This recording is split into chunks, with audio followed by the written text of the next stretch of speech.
This episode of No Time Like Joe Time is sponsored by Fate in Flames on Kindle Vella. Rena has grown up sheltered and cut off from the world, caring for her ailing mother. When fate catches up with her, she is thrust into a world of magic and intrigue she never knew existed, and the heritage she is not quite sure of. Read Fate in Flames on Kindle Vella. Welcome to No Time Like Joe Time, where TV gets deep for no reason. I'm Generic Joe, here to say the same thing each time before you listen to an episode. You can find No Time Like Joe Time wherever you get your podcasts and on YouTube. I'm just that generous and kind of a guy. Please rate, please like, subscribe, and comment, because I'm magic. It also really helps grow the show, and I've loved the conversations I'm having. So maybe you can help your old friend Joe. Now, if you, and I mean just you, want to be a guest, you can email me at notimelikejoetime@gmail.com. Love to have you on, figure out what show you like, and then we'll have a meaningful discussion. All right, let's get to the episode. Like what you are listening to? Check out Lazen Low on Spotify Music, a new and upcoming local band from Minnesota.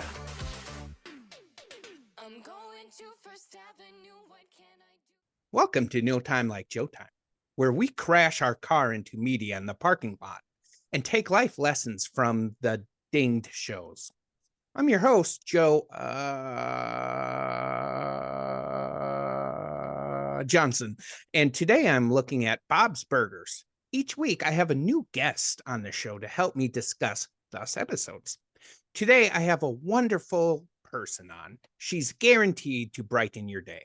Please welcome Andy Bonkowski. Oh, hi, Joe. Oh, Andy, hi. Hey, I'm so sorry. I was trying to reach out to you. Actually, I am hoping to push the podcast back an hour and a half. I got in last minute to get my chest waxed. Oh, yeah, no problem. What made you want to decide to wax your chest, if I may ask? Yeah, of course. So originally I kind of felt uncomfortable about, the idea of getting waxed. I kind of thought it was just for girls, but then I decided, you know what? I really wanted to feel calm relaxation that comes along with waxing. Oh, nice. But did you say calm relaxation? That's not really what I think of when I hear waxing. Oh, really? Well, I've heard nothing but good things. I was going to go for the hot stone massage and then saw the waxing option. And I figured like they were both basically the same. No. Waxing is not the same. It can be very painful. I mean, it's gonna hurt your chest a lot. I don't think that's gonna be relaxing. I don't know where you've gone, but I skimmed the spa treatment, and right underneath the hot stone massage is waxing. Now, I don't think they would put that on the spa menu if it hurts. I would look online about that. I really need you to know what you're getting into. No time. I'll meet you back in an hour. One painful hour later.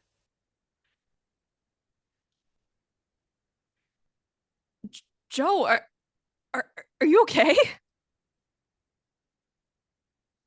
Okay, but I think I'm bleeding from my eyes. You may have been right about this whole waxing thing. I'm sorry, Joe. I tried to warn you. It's cool. I got a new thing tomorrow that will help.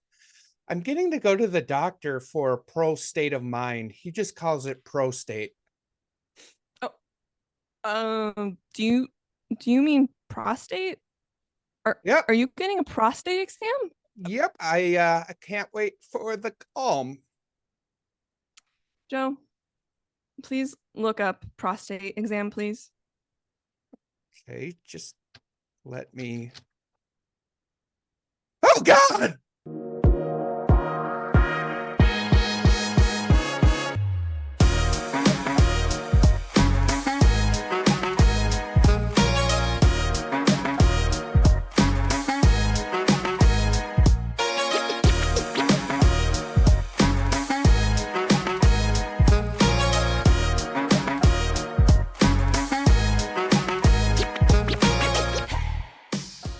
So I've learned that the more sillier the bit, the better it's going to look on promos.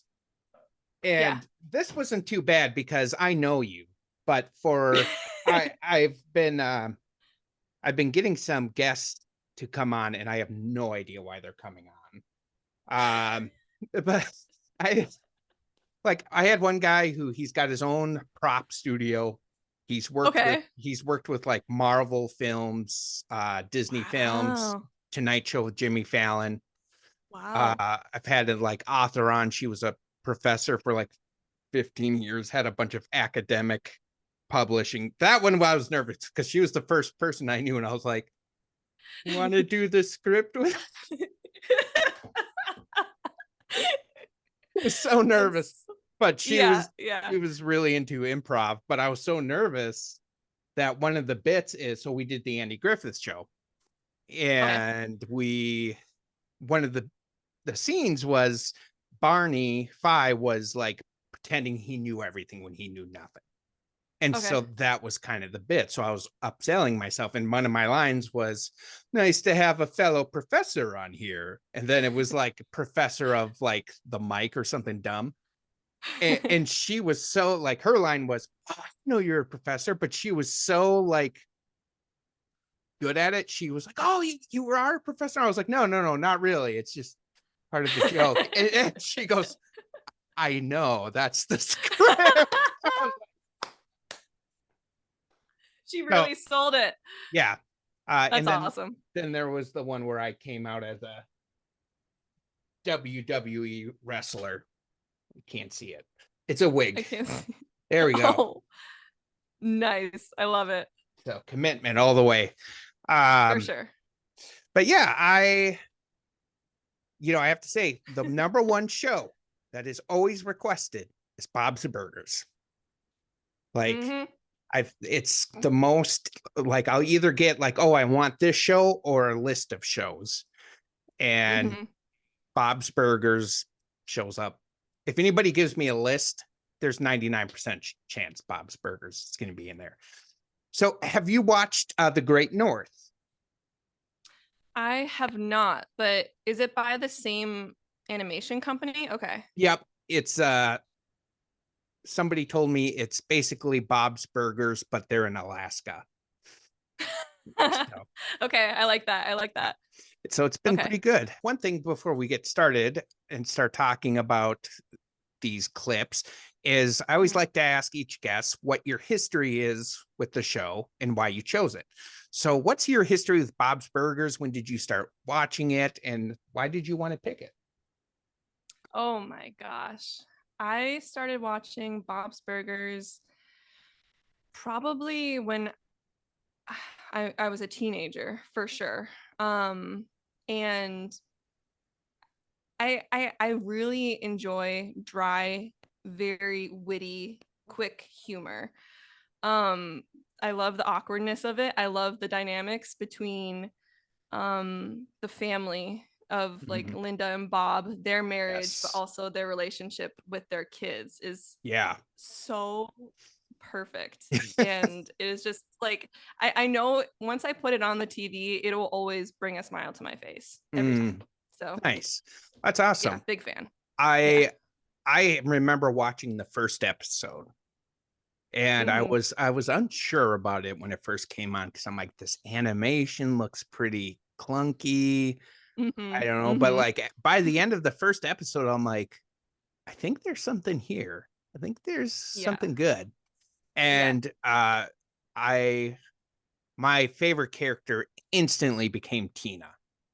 For sure. I was at a Comic-Con and somebody dressed up as Tina and I was like, oh, That's and so That's awesome. I've been watching. I haven't watched it a lot recently, but Mm-hmm. I there's part of me that really hopes I kind of have the same dynamic with that Bob has with his kids, with my kids. Right. Yeah. And I think it's kind of already starting because they gave me a lot of grief. I will say this feels very out of the Bob's Burgers scenario that happened to me recently. So there was this old song I will sing to my boys if they're not getting their way. It's the Yay Boo song. And it goes, Okay. yay boo, so much fun to do. If you like it, you holler yay. If you don't, you holler boo. And I I do that, like, oh well, you holler boo, I guess. So I love it. I was getting ready for work one day, and my 8-year-old Jack comes, he grabs my deodorant and leaves the bathroom, and I was like, okay. And then a minute later, I hear my youngest son, James, who's 6, he yells, Dad, Jack's using your deodorant on his balls. And I go, Jack, what the heck, man? And he sings the Yay Boo song to me. And I couldn't even be mad. I was like, well done. Yeah. Got it. Yes, definitely. That's so cute. That's Yeah. so cute. So Oh. it cracked me up. And it's funny how kids work too. And it kind of reminds me of this Bob's Burgers clip where right now, like, my son needs me to do a lot of stuff with him. Like, he's kind of going through his phase. He's like, can you sit by me when I'm in bed? Can you, like, my youngest, they both have this. I mean, I think it's normal for kids. Like, they'll go upstairs and they'll be like, can you talk to me the whole time? And I'm like, well, what's that going to do? If there's like a bear up there, me talking to you isn't going to prevent him from attacking you. But Yeah. it reminds me of this Bob's Burger episode, which we're going to watch, of a time where Bob was very much there for his daughter. And it may have been the inspiration for our opening bit. So we will watch that and then we will discuss. I shaved that part. You must have been very determined. Thank you. Okay, here's what we're gonna do. We're gonna put the hot wax on your legs. And then we put these strips on your legs and pull them off. And it kinda hurts. A lot. Dad! I don't know if I can do this. Dad, you have to do it with me. What? No way. Yes, it's like when you got that flu shot to show me it was okay. Yeah, that was brave of me. But Please? I know I act tough, but I'm not. Oh my God, the crying. Okay, I'll do it. Yay, scrotal wax! No, gee, not scrotal, just leg. Oh, boom.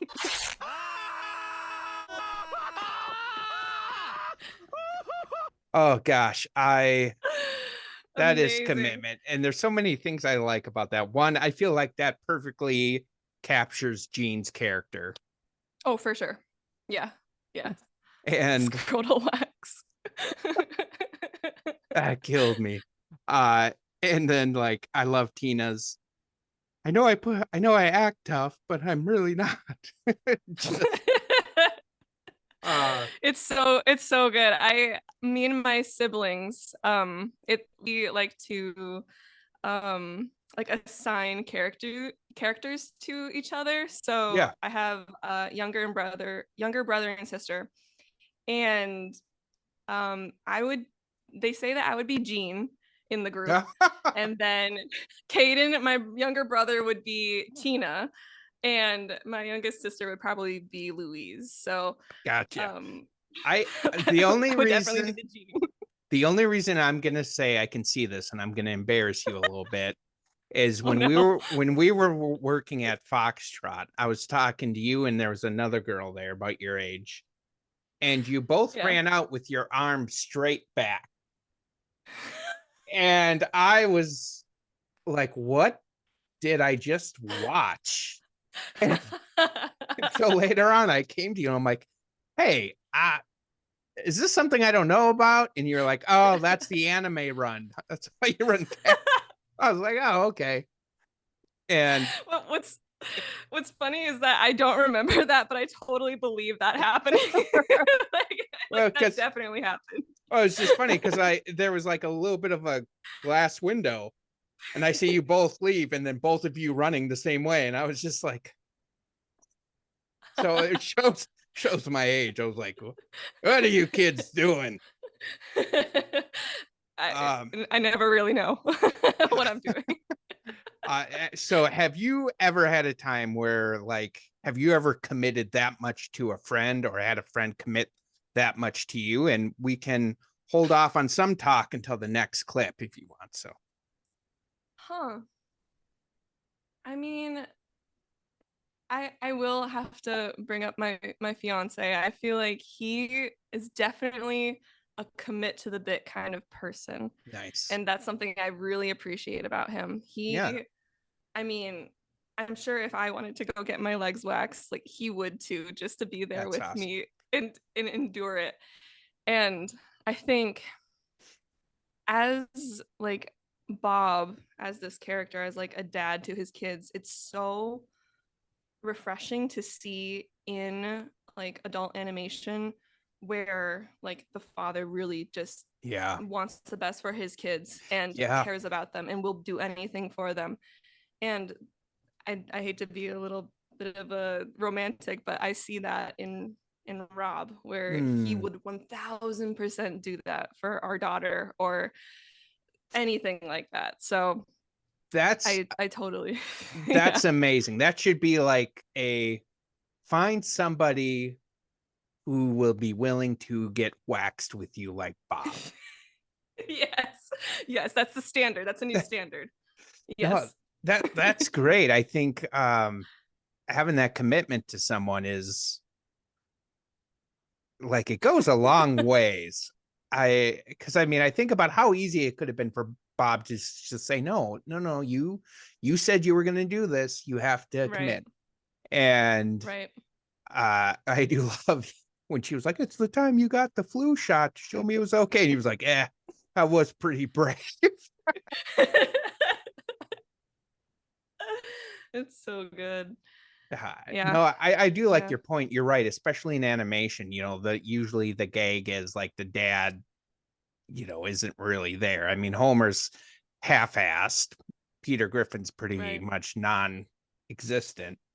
And Mhm. then the Great North follows that Bob's Burgers trope, where it's a dad who wants what's best for his family. So That's right. I think that's really good. I do like the family for that, and just their, like, they can just be genuine with each other and they accept each other for Right. that. Right. And Like very supportive. yeah. And I don't know how often that happens in families of Right. like, I definitely felt like an outcast to my family for most of my life, of like, I'm the sensitive one when the rest of my, like, my uncle and my dad, their way of dealing, like, their kindness to each other was calling each other dickheads. It'd just be Right. like, oh, hey, dickhead. And I'm like, can't we just talk nicely?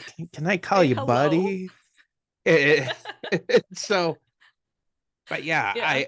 I'm trying to think if I had somebody who like committed that much to me, and I know I have. Yeah.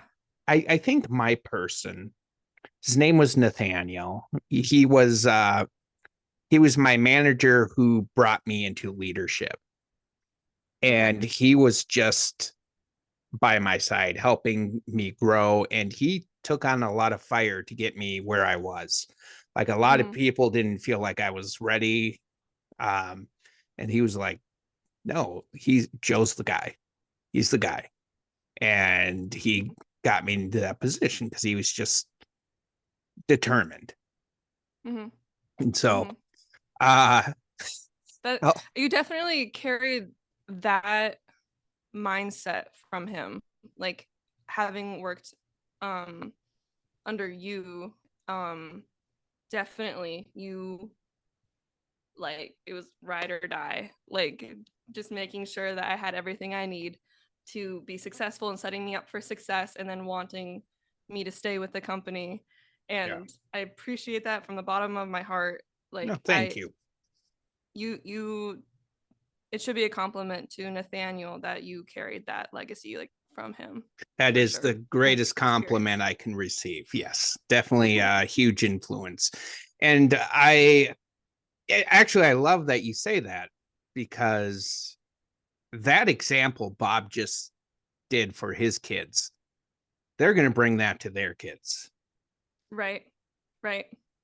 And like living that example out. I mean, I do get excited when I hear like guys like your fiance, because I think we're getting better, but I still I'm there's another podcast I'm going to be on. It's about dads, and we were talking about like it feels like there's a very low bar for dads.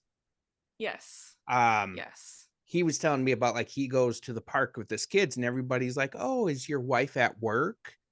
Or "Oh," and it's like, "No, I'm just being with my kids." Right. And same thing for me. Like for when I was younger, or my boys were younger, and I took them to Target, everybody was like, "Oh, look at this guy." And I'm like, "Really? That's what I'm getting?" Like, that should be a normal thing. So I totally agree. like finding, like, don't just find that low bar and cross it, like set the bar high. And I think that's what Bob does. For sure. I almost feel like he's a good he almost feels like a little bit of a boomer to me, but he's entering the world of these young kids. Yes. And not, I don't know. It is, we never really dove deep on our other Bob's Burgers about the dynamic of Bob's family. And what is there an episode you can think of that really moved you? I know we have another clip that probably is part of it, but between Bob's family, is there ever an episode that you were like, "Oh, that was so sweet"? I can't really think off of the top of my yeah. So I think the episode where oh my gosh, it was Tina's like 13th birthday party, and she wanted to invite Jimmy Jr. from across the street to this party. And like obviously Bob and Jimmy Jr.'s father are like sworn enemies. Yeah. And throughout the episode, like at the end of it, he like Jimmy Jr.'s dad like wants Bob's mustache like as a ransom in order to make Jimmy Jr. go over to the party to go see Tina. And at the end of the episode, Bob ends up doing it. I mean, and giving him his mustache, but also like working late, like for extra money for the party. Yeah. And that's one of my favorite episodes because it just really shows Bob's dedication to his kids and the lengths that he would go to. And it's a great representation that there are fathers like that out there. And it's really touching, like for me, and very makes my heart really warm and happy. But at the end of the episode, Tina's like, "No, don't shave your mustache," and he already had it in a little plastic baggie. He already shaved his mustache already. He's like, "Tina, you're a little bit late for that." Mine is actually with Tina and Bob too. I don't remember the episode, but I do remember like it's going through memories of him having Tina in the kitchen with him. And making burgers. And I just love that idea of bringing your kids into what you love to bond with them, and then eventually you go into what they love. So like for me and my oldest, we've watched Godzilla movies together. So I'm like, I like this, so we watched it, and he's very into it. We watched the Meg movies, and like we both kind of love that monster, and we watched all the Jurassic Park series, and he loves it all. It was like, it's always a good bonding moment. But now some of the stuff he's getting into, even though I'm like, I don't like skippity toilet, I do not. I can't believe you just said that. Like, I'm like, I don't understand this, but my kids like it. That's amazing. So That's amazing. but we cut it off with the sound skippity doo doo doo skippity doo. And I'm like, okay, all right, let's. And it's funny now. There's a song that usually goes with it. The Everybody Wants to Rule the World. Yep. And so they are convinced that is Skippity Toilet Song. No. So whenever they hear it in the store, they're like, Skippity Toilet Song. And I'm like, this song came out in the 80s. And they're like, oh, it's the Skippity Toilet Song. And I'm like, okay. It's okay. It's just only one of the best 80s songs ever created, but it's fine. It's Skippity Doo. Guess it was used. I guess it was created for a guy's head sticking out of a toilet. Sure. And that's how life is sometimes. Yeah. So we've kind of been talking about like family dynamics and so forth. I want to switch over to another clip of, let's see, it's 2 minutes. Maybe we'll watch this whole thing as a refresher. So we covered this episode in another episode, but I wanted to talk with you about it because I know you have some insights to share with it. But this is from the episode, The Magical Ruby. It's not magical, but like it's something with magic. Yeah, Amazing Rudy. Yep. And so this clip kind of sets some stuff up of what leads him to what we're looking for is the end scene with Jean and Louise. For those who remember the episode, it's about Rudy going to a family dinner with his mom and dad and their significant others, and just the uncomfortability that comes with it. And it's really well done. Like it's not played for laughs. It's just, you feel it. Right. And so this is, his magic trick goes wrong. He feels so bad, he leaves.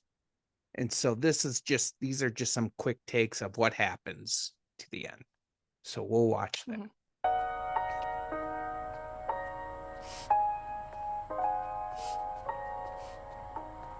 Are you all right? Oh, yeah, totally. That's okay. Thank you for nice to meet you.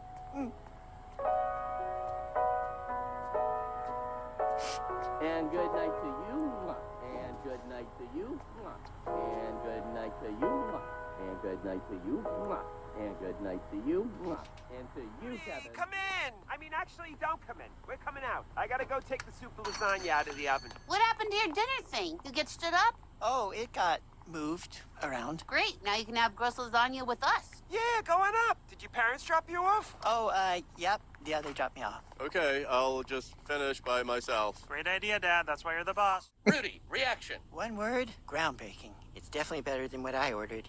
What you ordered? Rudy, are you sure your parents know where you are? Oh, yeah. I asked them if I could come over, and they said, oh, yeah. Okay, but maybe I should give them just a quick call. You with your dad this weekend, right? He was at the mall? Yeah, either. You can call either. They're together. I mean, they're not together, but it's complicated. But if you had to pick one... To call. Yeah, to call. Not pick one, like pick one. God, sorry. Well... This has been fun, but I should get going. Get back to my family. But you just got here. I just, I kinda walked out of dinner with my mom and her boyfriend and my dad and his Vicky. We were all eating dinner together for the first time, which I guess is how family dinners are gonna be from now on. And I did a magic trick, and it was gonna be pretty good, but I messed it up. And I guess, yeah, technically I ran away. Wait, what? Oh, boy. They think I'm in the bathroom at the restaurant, so, I should go. I'm gonna try your dad again. And maybe your mom, too. Just to let him know that you're safe. Right, yeah, right. And why don't I just drive Rudy back and walk him in? That'll be fine. Yeah, that makes a lot of sense. Yeah. Yeah, thanks for having me. It was really nice. Yeah, of course, hon. I'm just gonna wait out here. If it's okay, yeah. Can I walk Rudy back? What? Can I walk back to the restaurant with him? It's kind of dark. Yeah, it's not a problem. I can get my brass knuckles. Anyone messes with us on the way, you dazzle them with magic, and I'll dazzle them with pain. That's my girl. Brass knuckles? They'll be totally fine. No, I know. I just wanted to watch. Sweet girl we got there. She is sometimes, isn't she? Emily, why am I the only one sitting at the table? So Oh my there that encompass most of it. I think a couple things is she doesn't just walk them to the restaurant, she joins them. Right. Yep. And one thing I didn't notice this the first time around, but this time I realized you can see Louise scoping out the situation. She's just looking at him, and you can tell she's processing, like, oh, he's going through something. Right. Right. And especially with I talked a lot about, like, I felt that with my parents being divorced, because the first few years of after their divorce, family holidays were terrible.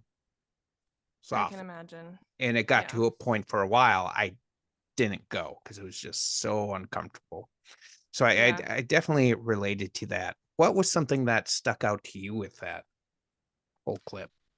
Oh my gosh. I mean, this whole episode made me cry. Because it was such a big tonal shift. Yes. From like an uplifting, like witty jokes, how Bob's Burgers is, where now cut to a very serious episode about kindness and representation. Of since Bob's Burgers has this kind of ideal, like, awkward family dynamic, shedding light on families that are possibly like divorced or blended families is such an important thing to people like us who have grown up in very divorced households or very turbulent households, where navigating that as a kid is so hard. Yeah. So hard and confusing. And I think this episode totally just resonated with the child version of myself. And it was really wonderful also at the end, where Louise was processing what was going on with Rudy and stepped up, and just an act of kindness just made the world of a difference for Rudy.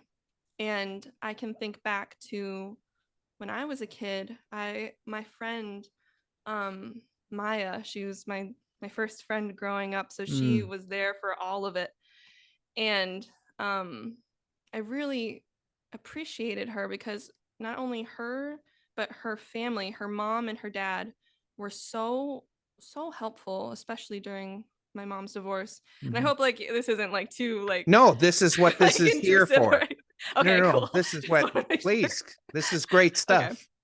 Okay, cool. Yeah, so helpful because the situation with my dad wasn't good. And I won't really touch on that too much. I know you know a little bit, but what wasn't great.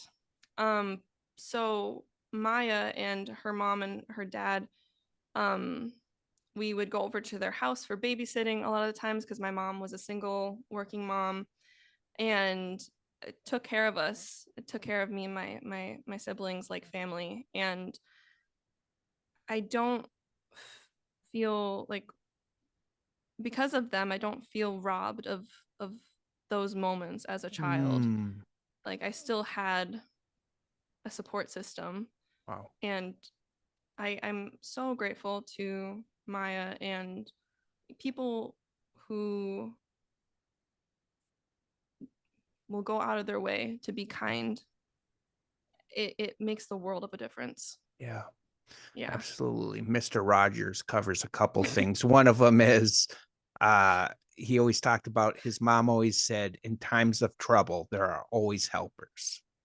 Yes. Look for the Yes. helpers. And I'm so grateful you found helpers during that time, because that's definitely a confusing thing. And I think too, like as it related to you, I think why it relates so well is I think in other shows they would have like made it super crazy and wild, but Right. it wasn't. I mean, they have some funny bits. Like I like the line where he's like, "Party of 5, like the show." I don't know that. Yeah, you do. I was born in 2000. Right. Oh, Right. but overall, it's very. You're right. Like you said, tonal shift, and you feel for Rudy. I named that episode "Regular Size Rudy Breaks Our Heart."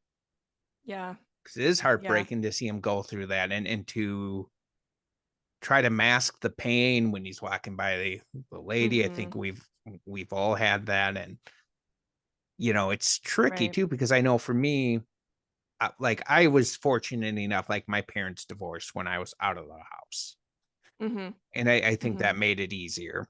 Yeah. But I know when they did, my mom started dating right away. And I know like they were going through stuff, so I want to be really respectful and not diss on my family. But they really were like, "Oh, you got to meet my partner. You got to meet my partner." And I was like, "I'm not ready to." And it kind of felt like I was a bad guy because I wasn't ready for that. And so I like that this kind of gives us permission to be like, you know what? Yeah, maybe it wasn't a good fit, and maybe in the end this is the best, but there's still some pain that comes with it.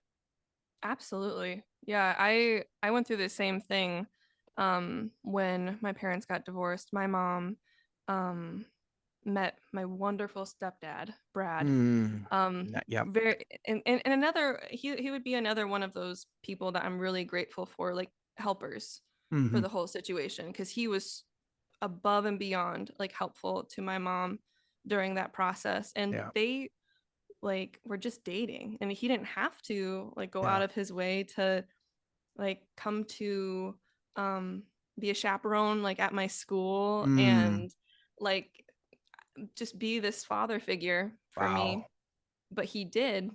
And my point was like she started dating pretty early on too after the divorce, met Brad. But and at that time I was 11, and I was not okay with it at first. Like Brad was so like nice and said like, "Can I have your blessing, to like marry your mom?" And I remember like not giving him my blessing because I was so like, I don't know. I was going through a lot of feelings and trying to navigate like life. So I totally relate to you on that one. Yeah, exactly. And I think one thing I'm thinking about too with what you're saying is how, like with Louise, she doesn't try to make Rudy feel better.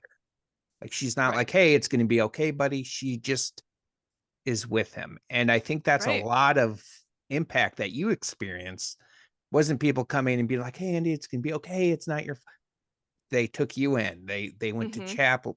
They chaperoned you. Chaperoned. Chaperoned. They chaperoned you. I'm going to edit it out so it sounds like I said it the first time. Right. You definitely did. But whenever I say that, I always don't edit it. So no, it's staying in. it's funnier if you hear me say that. But I think about that too with for me, the person who is there for me during my parents' divorce is, "We're not getting divorced, honey." This is how no. Yeah.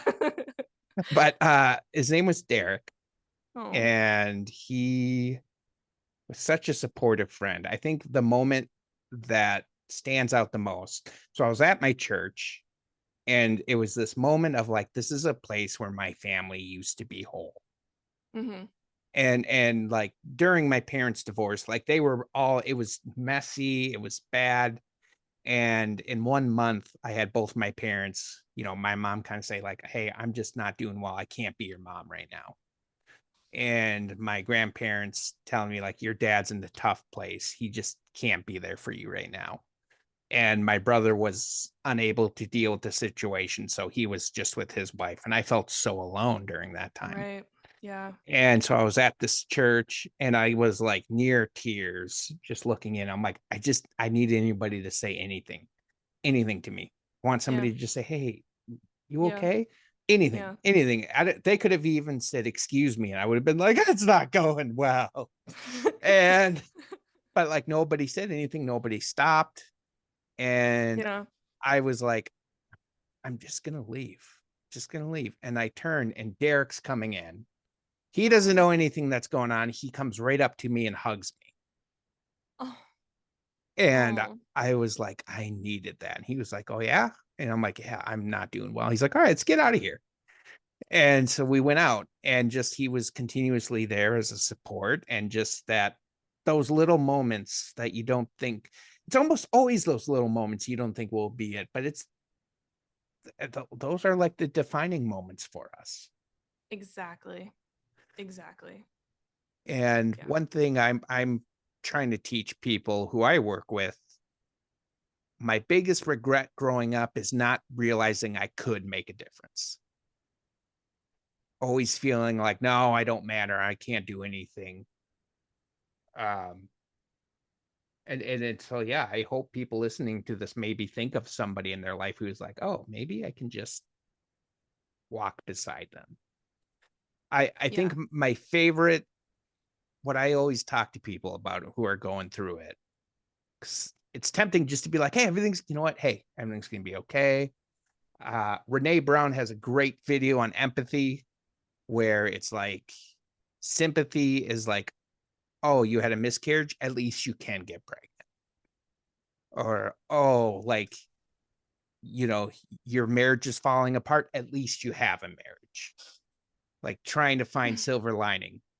But I there's a King of the Hill that I love that I just talk about dealing with struggles.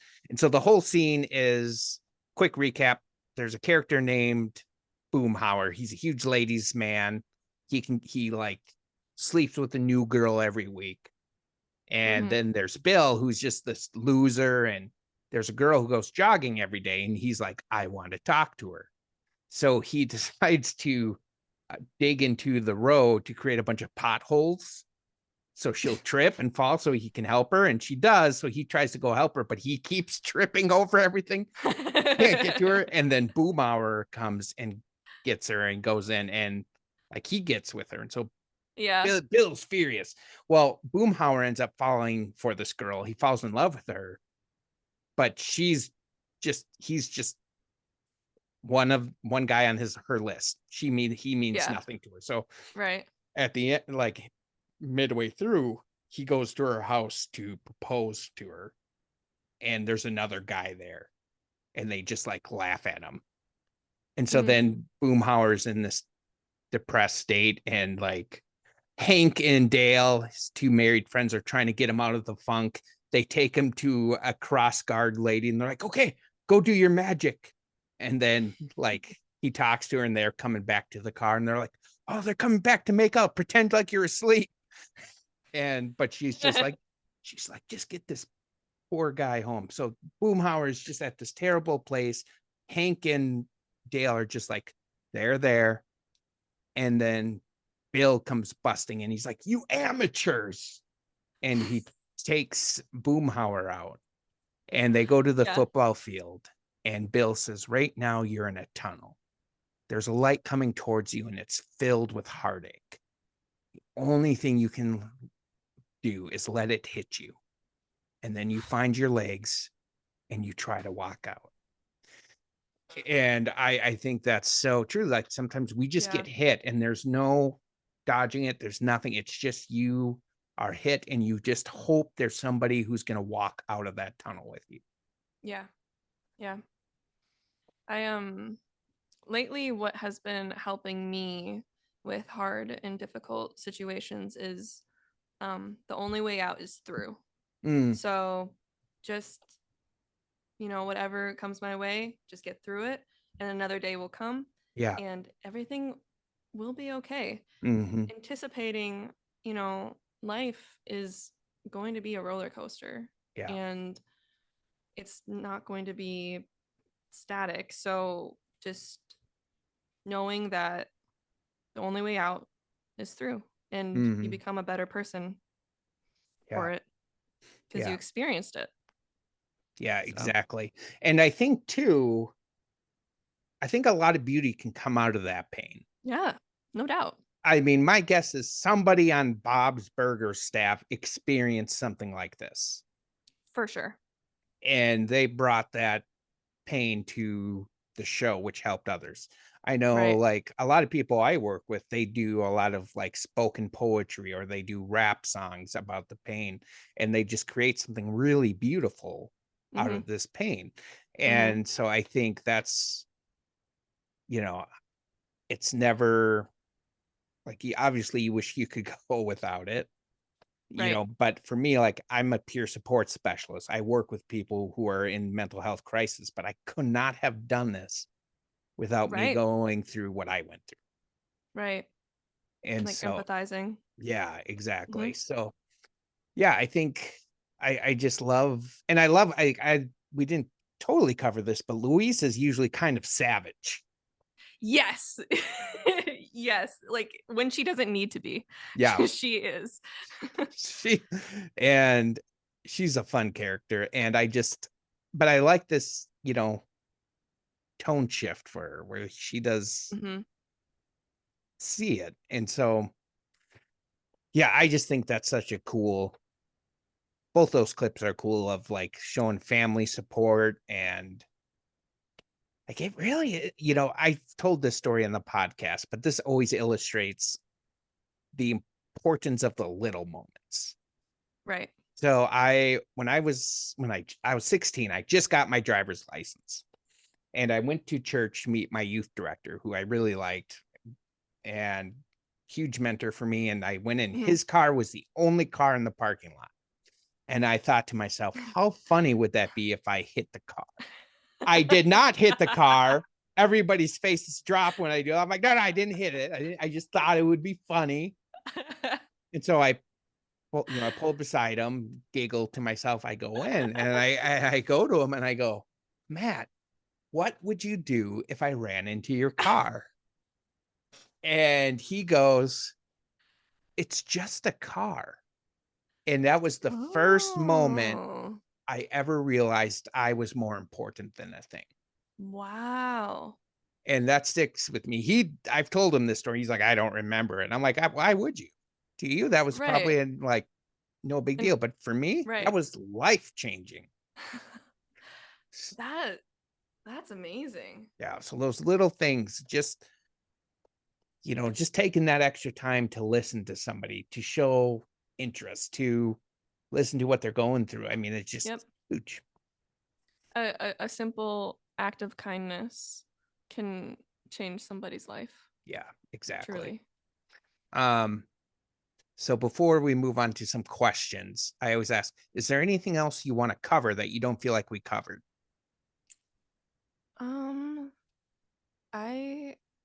I think, yeah, I mean, I think I got everything. I really wanted to hit on the Rudy episode, so I'm glad that we had a good thorough conversation about that. So definitely. Yeah. So okay, so I ask all my guests 3 questions towards the end. Okay. The first question is, which clip was more meaningful to you? Ooh. It would be really close, but probably the Rudy episode. Definitely. Just like coming from experience, and it resonated with me very deeply. And I knew before coming on to this podcast, I wanted to talk about Bob's Burgers, And I know it was a last minute thing to talk about the Rudy episode, but Yeah. I knew that if I didn't talk about it, I would regret it. Yeah. Because it just impacted me so greatly. So No, I'm so glad you brought it up. yeah. And I actually, just because being a dad, the first clip like meant a little more, because I'm like, I want to have that commitment to my kids. Absolutely. That whatever they're going through, I'm going to go through it with them. Yes. And from knowing you, that's definitely spot on for you.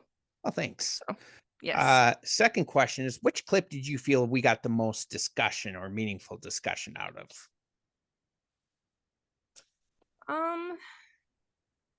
I think I liked both conversations for sure. I think the Rudy episode, I'll say that again, because I mean, diving into like personal experience, I think that one hit home a little bit more. I agree. I feel like the first clip was like, this is a great model to shoot for. Right. And the second clip was, we've lived this. Right. So yeah, I think it came more naturally. And I always feel bad for the first clip, because the first clip's like kind of warm up. By the time we get to the second clip, we're all like, yeah, because the tagline to this podcast is "No Time Like Joe Time," where TV gets deep for no reason. Yeah. Yep. So it's perfect. Final question is, if we had to do a deep dive, if we had to take one of these clips and just analyze everything, which clip would you want to analyze? Ooh.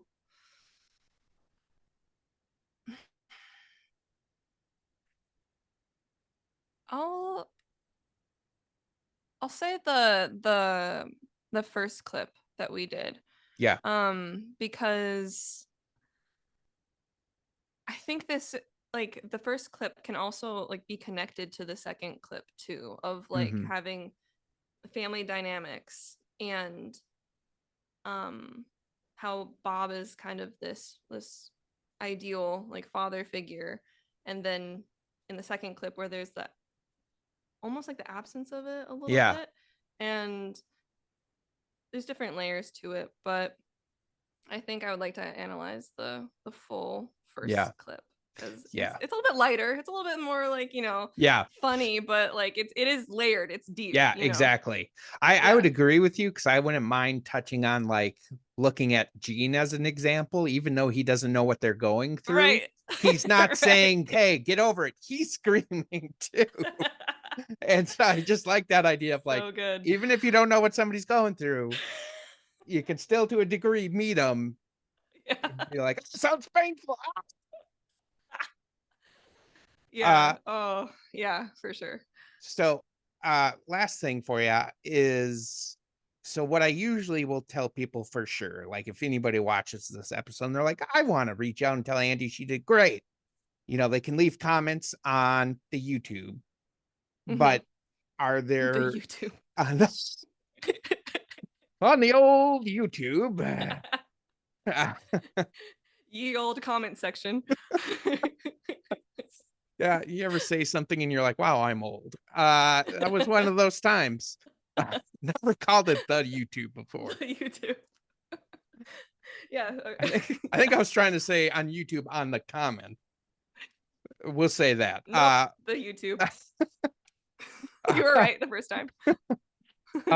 Be great if after this episode was released, like a week later, it was like, YouTube is changing its name to the YouTube. You were ahead of your time. I was. But is there any like social media or anything like that you want to promote? Totally don't have to, but just if there's anything you wanted to put out there. Sure. My Instagram is actually Punkowski. So it's PUNKOWSKE, because I'm a little punk. And I am a graphic designer. I just graduated from Grand Canyon University with my bachelor's in advertising and graphic design. So awesome. My Behance is just going to be Andrea Bonkowski. So that's my portfolio of work. If you want to check it out, that would be cool. Hey, Editing Joe here. Since the last time we recorded this, Andie has something new on the horizon, and I wanted to make sure it got promoted. So she's now the co-founder of a company called The Viking and The Punk. And it is where her and her partner work on graphic design, branding services, and unique paintings. What's really cool about this is Andie donates half of all the proceeds to charity, which, is pretty cool. So websites are going to be, that website's going to be launched at the end of September. So keep an eye on that. Get your stuff from there. She's very talented. I'm still drawing stick figures. So, I mean, pay me, I'll make that for you. So keep an eye open for her, and you'll see her doing great things. And I'll remind her, like when you hit it big, don't forget about your old friend Joe. Never. I'll never forget. Well, this has been an absolute treat and pleasure for me. I am so grateful you were willing to come on and do this. It made my week. Me too. This was nice. Excellent. Well, thank you again, Andie. And for everybody else, thanks for listening. We'll see you next time.